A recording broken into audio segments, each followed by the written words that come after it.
All right, so I'm back. Part two of what to do, and I'm serious, and I got interrupted before the video stream stopped, and I couldn't finish articulating my thoughts, and so I find myself, like I was saying in the previous video, and at the sake of risk of repeating myself, I I don't usually have a hard time making decisions, but this one, it's just kind of one of those interesting life decisions. You know, I never even dreamed, that I would be sitting here at 55 years old with a mortgage, a house that's paid off, and wondering what I should do with it. You know, should I sell it or should I turn it into a rental property? And part of me thinks of this house as this home, whatever you want to call it. Part of me thinks of this house or home as a ball and chain, and it's just something that I gotta be something I've got to be dealing with, and and and part of me that part of me says just dump it, just dump the house. And when I start thinking about the math and everything, so yeah, people, when you think about it, as I said in my earlier part one of this video, I paid 265 for this house, and I paid 15,000 for the furnishing. So if I walk out, so that's what, 280, and if I walk out of here with 260,000, a lot of people would say, well, gee, you lost $20,000. You lost 20,000.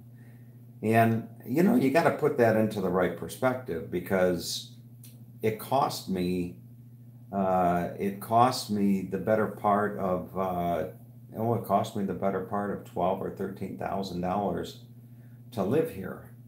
And not, I mean, if I travel, well, I don't know. It's just running all the numbers, because even if I travel, if I keep it and I travel, then I'm still paying that money unless I rent it out. If I sell it and I travel, then I guess I'm just paying for my lodging as I go, so to speak, through life.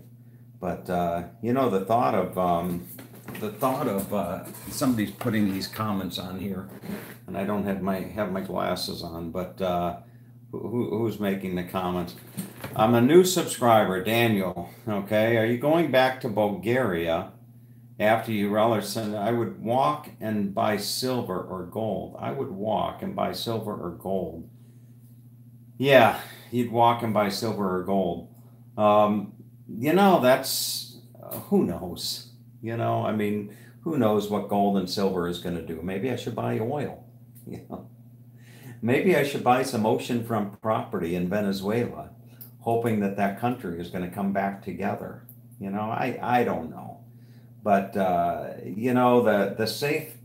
I guess maybe I should take the 260 and just put it into the market, and see what that gets me. No, I don't think I'm gonna do that. But oil stocks would be good as well. Yeah, oil stocks. We'll see about the oil stocks. But it'd be interesting to be able to. Wouldn't that be nice to be able to take something like $260,000 and put it into something that would, return you two or three times what you put in, what you invested. But boy, wouldn't that be at this day and age? But anyway, I just don't, the safe thing, maybe the safe thing now, on the flip side of things, if I keep it as a rental, if I keep it as a rental, then I may be at the point in time later on in my life, or 3 or 4 years, when I could take the rental and make it a vacation home, and have a nice vacation home in Florida for the winters or something like that. But it's just really hard it's really hard to calculate, and I'm struggling with it.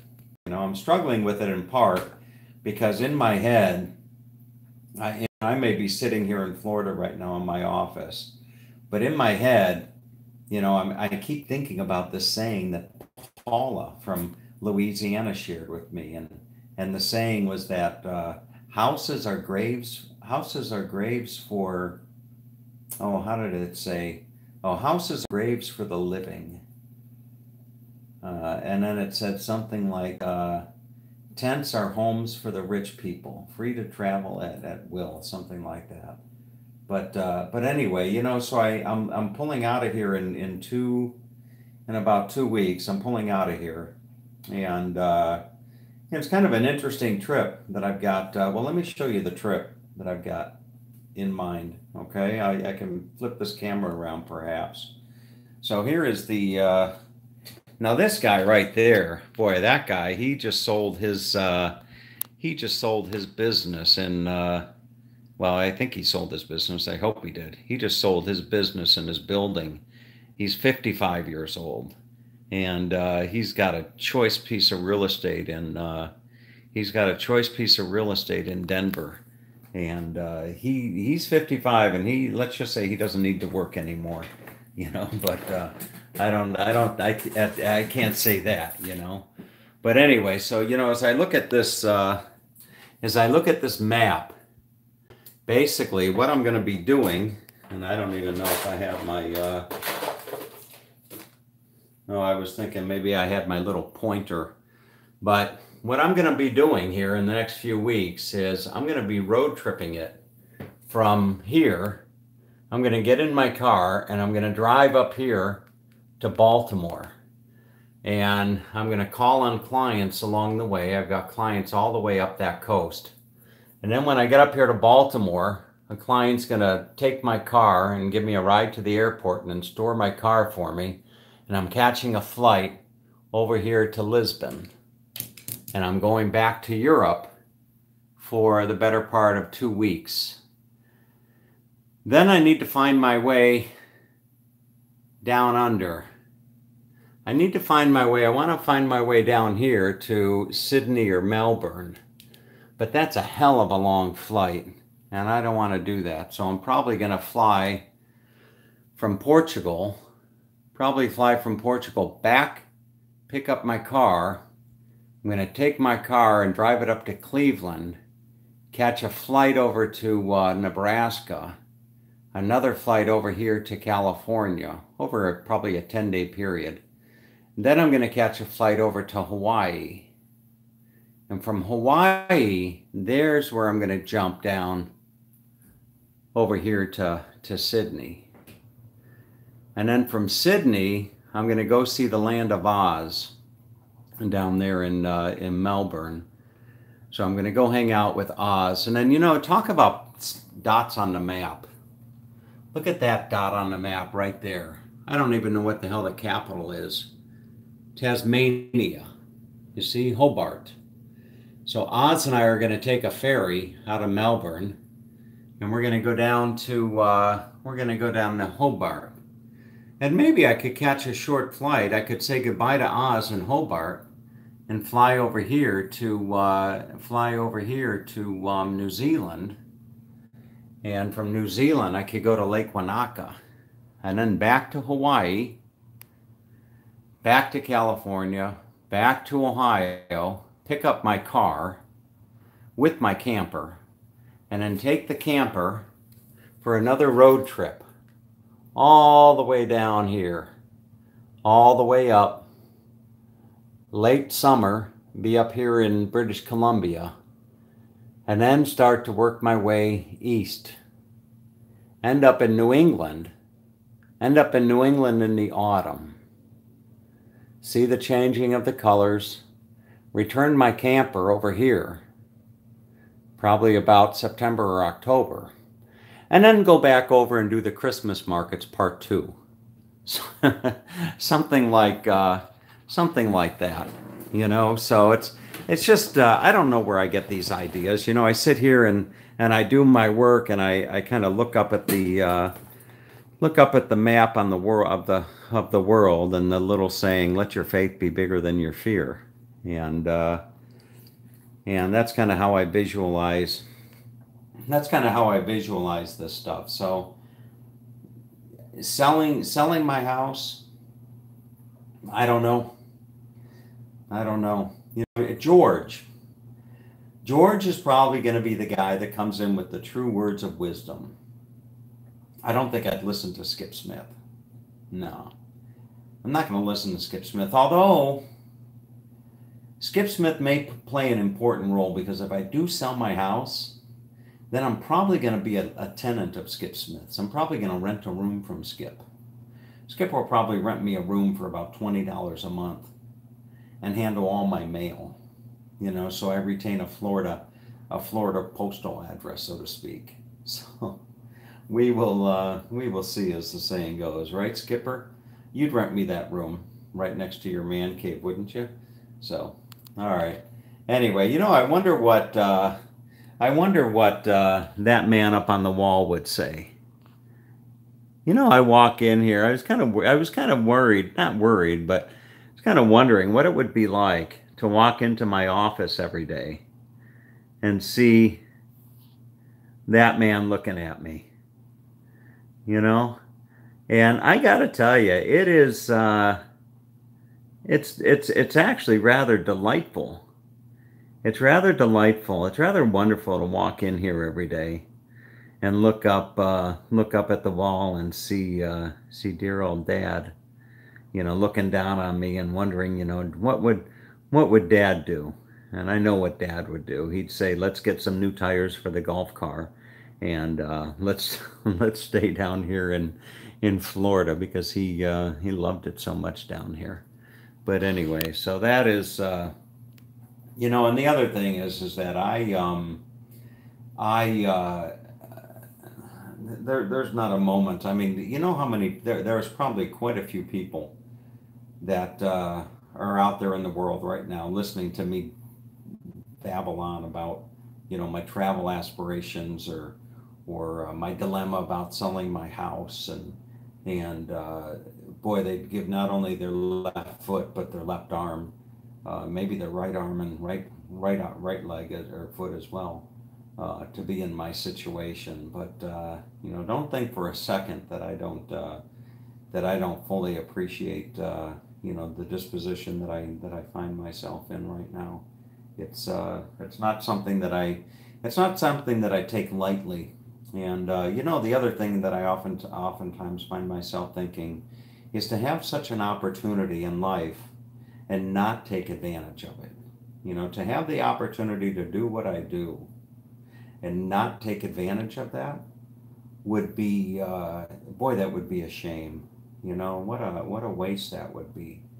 But anyway, and then what else goes through my mind? You know, the other thing that goes through my mind, you know, as I sit here and I look at, you know, I look at the picture here of my client there. You know, him and his lovely wife. You know, when I think of myself traveling around the world and everything like that, boy, it would be nice to have somebody to do it with me. You know, I oftentimes think about that, and it's you know, I guess it's I don't know. I don't know. Maybe I won't even go down that discussion path. But anyway, so enough babbling.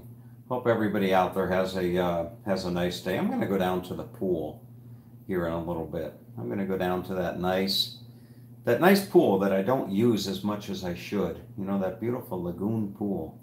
I'm going to go down and just kind of relax for a little bit, I think. So anyway, have a great day. And in all seriousness, I'd really love to know your thoughts about the real estate decision. You know, I've heard in the past that, you know, once you get a hold of once you get property, don't get it. Life is better shared. Yeah, I'm sure you're right, David.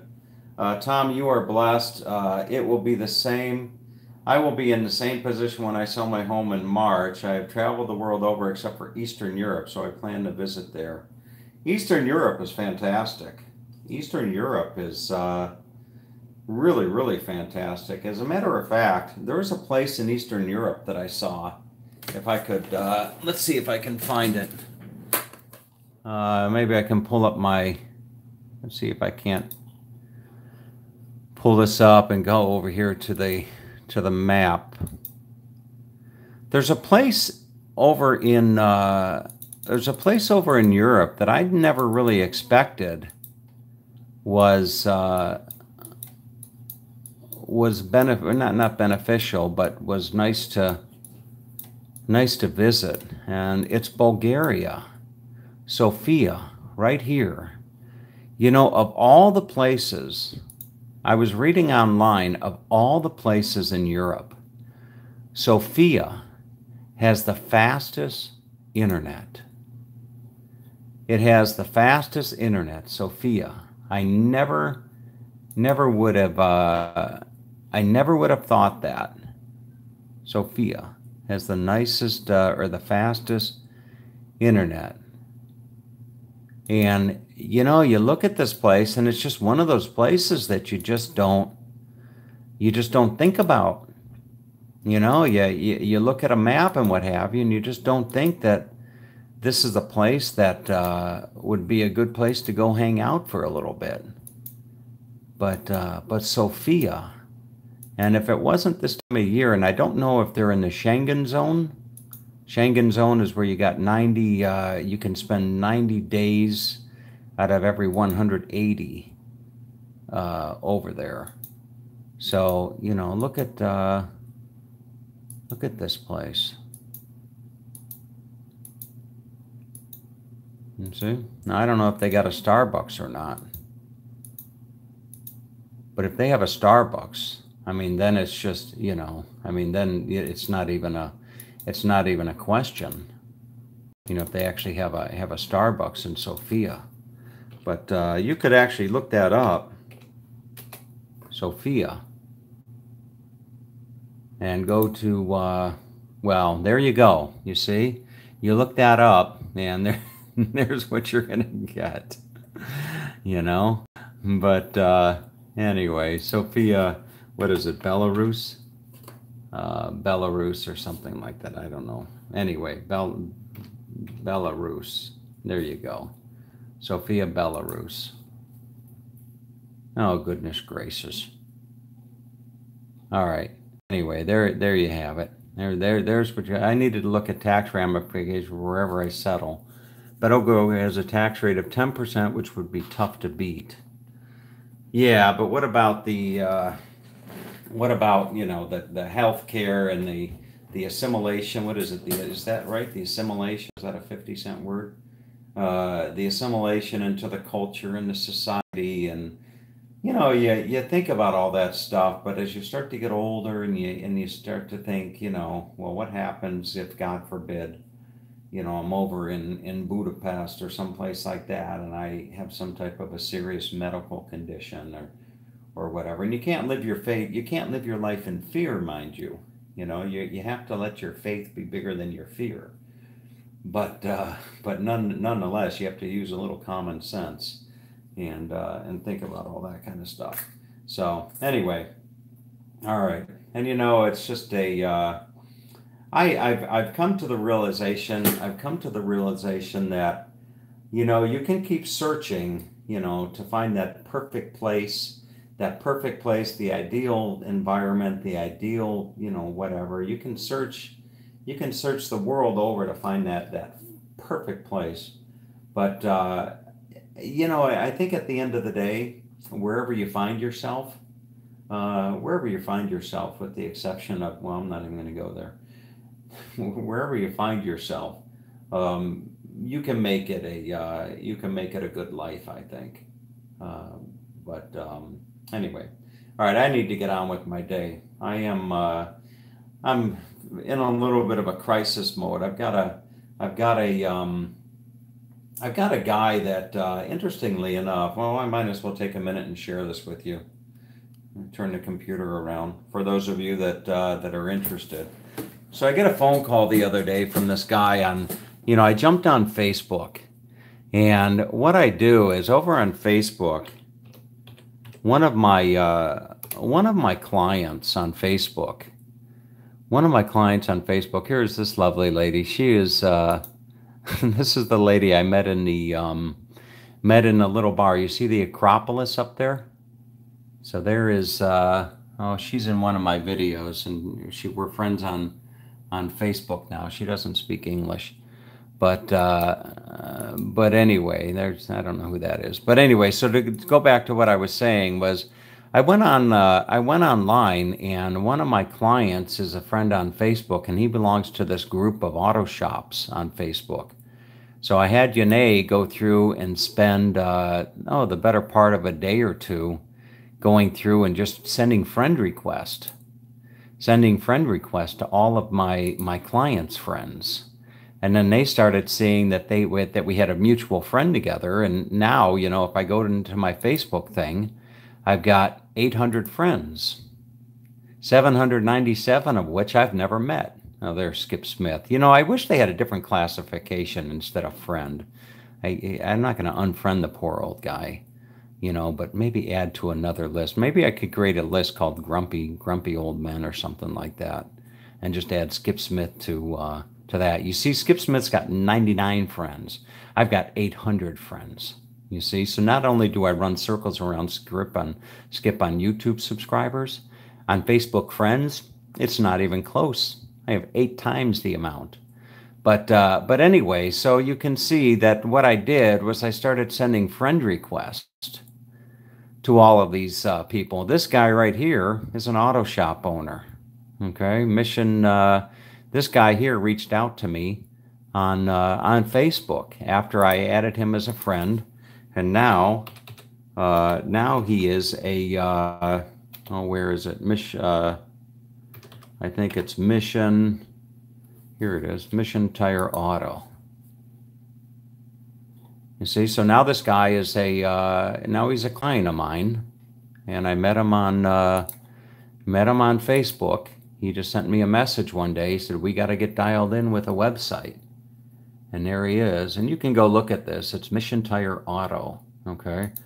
So now that I'm doing this guy's website for him. Well, interestingly enough, I get a phone call the other night from another guy or a message on Sunday from a guy I get a message from a guy on Facebook. Another guy, a second guy. And he comes in and he reaches out to me, and you can look at this. It's Brea, BREA. That's a city, Brea Auto Repair. Come down and it's Star Auto. You click on this. So this guy, beautiful website. I mean, it looks nice. Okay. Problem is it's not bringing him any business, and it's not bringing him any business because it's really not coded that well. And this guy's paying $600. That's right. Okay, I'll give you a moment to get back on your chair. Okay, you back on your chair? All right. He's paying $600 a month for this website. Not only $600 a month for this website, he's paying $600 a month for this website and $600 a month for another website. So the guy's paying $1,200 a month for websites. And so anyway, I was on the phone with him last night, and he's going to we're going to make the switch. We're going to make the switch from what he's doing, paying the $600 a month, and that's probably not, that doesn't even include the pay-per-click type of stuff. But anyway, so such is the life of a entrepreneur. So have a great day, everyone. Take good care. Okay, I need to. It's almost nap time. I need to go take a nap. Take care.